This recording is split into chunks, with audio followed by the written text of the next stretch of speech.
son elementos. Claro, Virgilio, pero no se dan cuenta y no entienden que esta estrategia de darles palo a ustedes no les funciona, porque van ustedes, más bien van creciendo. O sea, ni siquiera es para decir, ha resultado, carajo, qué bueno.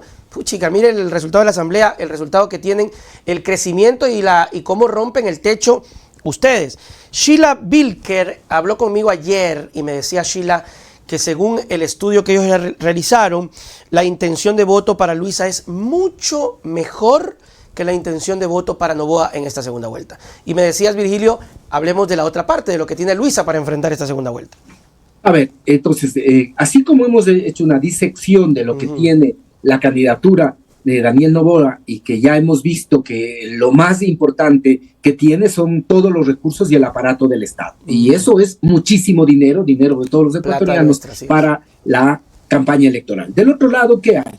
Del otro lado hay expectativa frente a la falta de credibilidad del presidente. Del lado de Luisa González hay expectativa, eso es indudable, un primer elemento. Segundo, también creo yo que hay esta sensación de que es una mujer que sabe dar la cara, que esperó prudentemente que existan resultados oficiales, lo que era necesario esperar, ¿sí? Que no se desesperó con los primeros resultados, que esperó 4 o 5 horas después de concluido el sufragio para poder hablarle a su militancia y a los ecuatorianos. ¿Sí? Creo que esto es importante. Una mujer que da la cara, que enfrenta, que mira una situación que, a pesar de que en estos primeros resultados ya se ponía casi en un empate y esta distancia fue disminuyendo, sin embargo, a pesar de que salía segunda en los resultados de la primera vuelta, da la cara al pueblo ecuatoriano y le dice, aquí estamos. Y creo que el tercer elemento es el mensaje. Y el mensaje que hace Luisa González es sobre todo el de la unidad,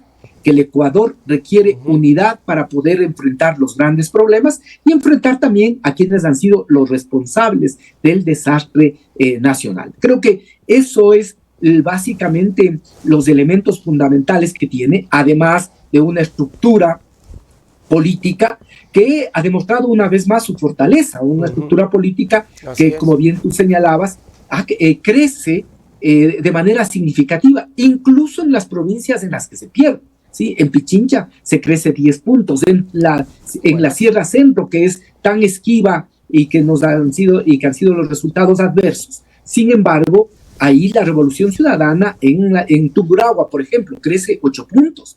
Es decir, en todas las provincias del país crece de manera significativa la Revolución Ciudadana. Entonces hay una estructura también que puede apoyar a que ahora se puedan realizar acuerdos, alianzas a nivel local. Esto es fundamental, cómo se puedan ir logrando acuerdos en el nivel local. Esto va a ayudar precisamente al tener esa estructura y que también algunos de estos acuerdos puedan trasladarse a nivel nacional.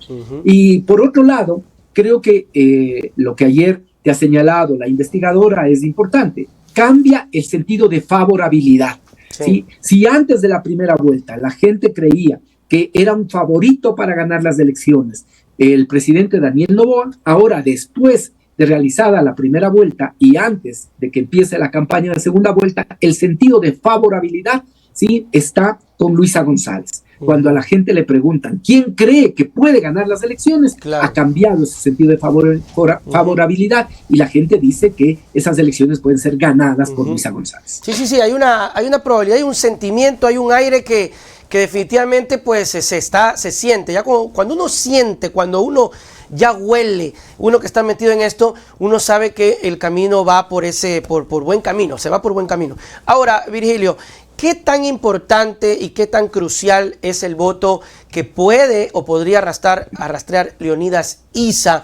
Porque yo le decía ayer a Silka, haciendo matemáticas simples y burdas, sumando todos los de la derecha, supuestamente, ¿no? Sumando todos los de la derecha en primera vuelta, sumándoselos todos a Noboa y sumándole todos los de la izquierda, sumándoselos a Luisa gana, ¿no? En este cálculo tonto que uno hace, que no necesariamente es así.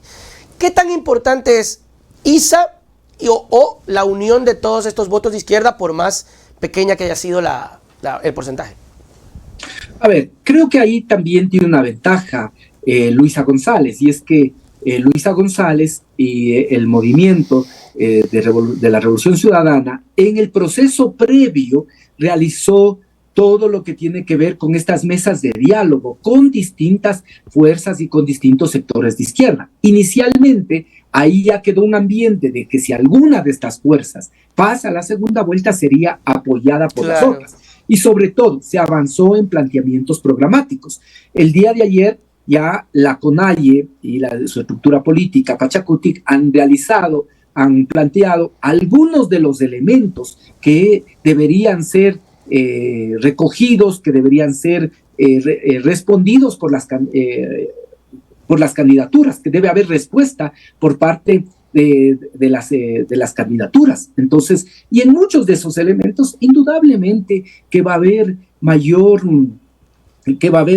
sensibilidad de parte de la candidatura de Luisa González, porque ya fueron elementos previamente conversados, lo que tiene que ver con el modelo económico, lo que tiene que ver con la lucha frontal contra la corrupción, lo que tiene que ver con el respetar las normas constitucionales frente a los procesos extractivos, básicamente mineros, ¿no? Sí, este es un elemento central. Lo que tiene que ver con la educación bilingüe, ¿sí? En esto le he escuchado decir a la candidata Luisa González, no solo que hay que ir hacia la educación bilingüe, sino que adicionalmente hay que pensar que precisamente en las zonas más abandonadas, en las zonas más pobres, no solo debe haber educación bilingüe, sino educación trilingüe para aumentar las oportunidades que puedan tener los niños y jóvenes de estos sectores. Entonces, creo yo que si uno ve desde el ámbito programático, desde las propuestas, desde los planteamientos programáticos que ha realizado el día de ayer el Leonidas Issa, que no solo recoge las expectativas de los pueblos indígenas, sino también de una amplia votación urbana que obtuvo. Es importante la votación que obtiene en Quito e incluso en Guayaquil, ¿sí? Si uno mira esto, va a ver que indudablemente pueden ser muchos más los acercamientos que puede haber desde la candidatura de Luisa González que las que puede haber desde Daniel Noboa. Este es otro factor. Daniel Noboa también aparece aislado, con la fuerza del Estado, pero aislado.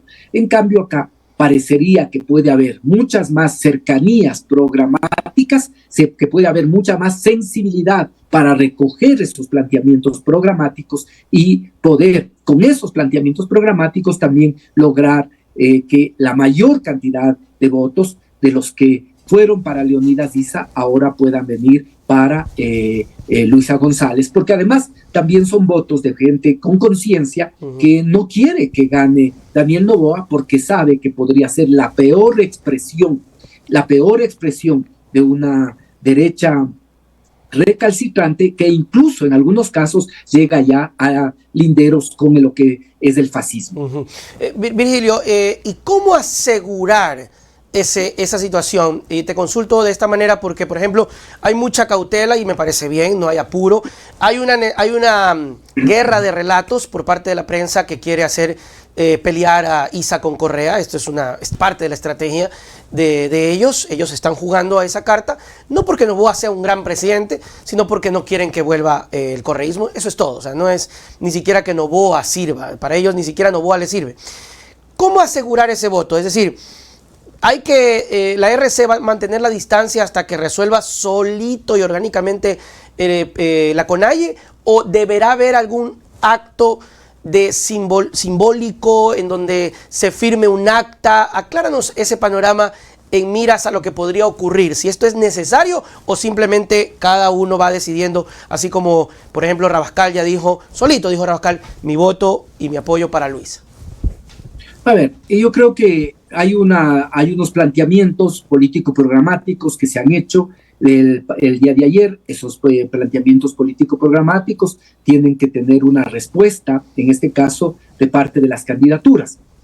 Ya cuando uno piensa en eso, evidentemente piensa en que tiene que haber necesariamente una discusión de esos temas que se han planteado. Y en esos aspectos me parece que hay que poner, por un lado, hay que establecer cuáles pueden ser acuerdos pero también poder enlistar cuáles pueden ser desacuerdos. Creo que esto es importante para ver cómo se tratan esos acuerdos. Sin embargo, hay un planteamiento que está realizado y frente a eso hay que responder. Ahora, las dinámicas que se presentan en cada una de las provincias a veces son mucho más aceleradas, y esas dinámicas llevan a permanentes intercambios, a permanentes conversaciones, ¿sí? Que es lo que también uno puede evidenciar que en este momento se está dando.